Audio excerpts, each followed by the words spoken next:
Syaikh Ahmad Khatib Sambas, merupakan guru para ulama Nusantara yang dilahirkan di daerah Kampung Dagang, Sambas, Kalimantan Barat, pada bulan Safar 1217 Hijriah, atau bertepatan dengan tahun 1803 Masehi, dari seorang ayah bernama Abdul Ghaffar bin Abdullah bin Muhammad bin Jalaluddin. Ahmad Khatib terlahir dari sebuah keluarga perantau dari Kampung Sange. Pada masa-masa tersebut, tradisi merantau atau nomaden memang masih menjadi bagian cara hidup masyarakat di Kalimantan Barat. Ahmad Khatib Sambas menjalani masa-masa kecil dan remajanya di mana sejak kecil Ahmad Khatib Sambas diasuh oleh pamannya yang terkenal sangat alim dan warok di wilayah tersebut.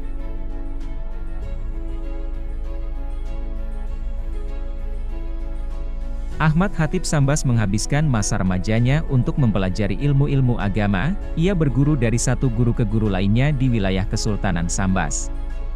Salah satu gurunya yang terkenal di wilayah tersebut adalah Haji Nuruddin Mustafa, Imam Masjid Jami, Kesultanan Sambas.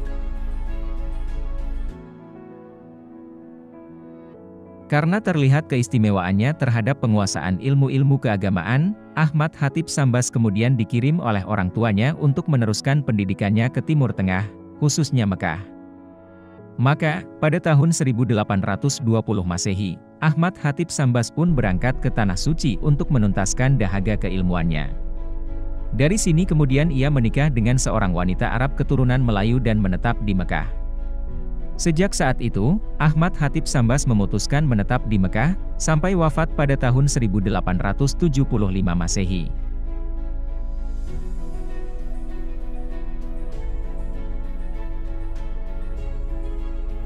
Guru-guru Imam Khatib Sambas adalah Haji Nuruddin Mustafa, yaitu Imam Masjid Jami Kesultanan Sambas, kemudian Syekh Muhammad Arsyad Al-Banjari, Syekh Daud bin Abdullah Al-Fatani, yaitu ulama asal Patani Thailand Selatan yang bermukim di Mekah, Syekh Abdul Somad Al-Palimbani, yaitu ulama asal Palembang yang bermukim di Mekah, Syekh Abdul Hafidz Al-Ajami, Syekh Ahmad Al-Marzuki, Syekh Syamsuddin, yaitu mursid Tarekat Qadiriyah yang tinggal dan mengajar di Jabal Kubais Mekah.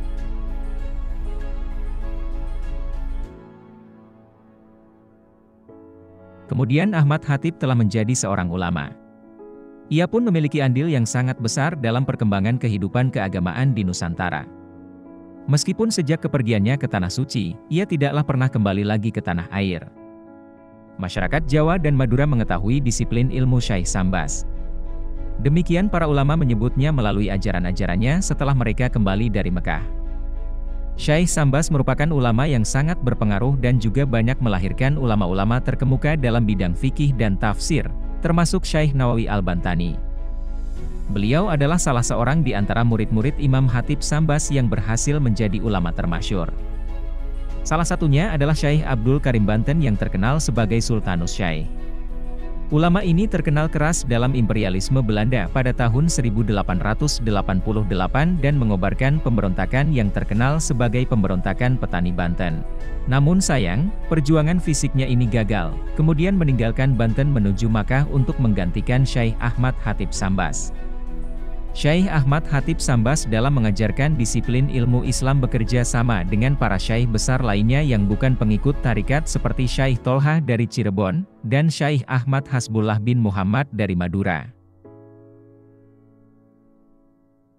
Sebagian besar penulis Eropa membuat catatan salah, ketika mereka menyatakan bahwa sebagian besar ulama Indonesia bermusuhan dengan pengikut Sufi.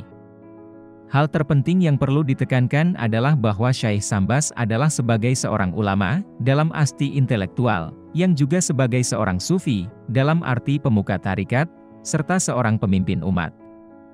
Hal ini dikarenakan perkumpulan Tarikat Qadiriyah wa Naqsabandiyah yang didirikannya, telah menarik perhatian sebagian masyarakat Muslim Indonesia, khususnya di wilayah Madura, Banten, dan Cirebon, dan tersebar luas hingga ke Malaysia, Singapura, Thailand, dan Brunei Darussalam. Demikian biografi singkat tentang Imam Khatib As-Sambasi. Jangan lupa subscribe, like, and share YouTube channel Baimar Solutions. Baimar Solutions, memberikan solusi, menambah pengetahuan.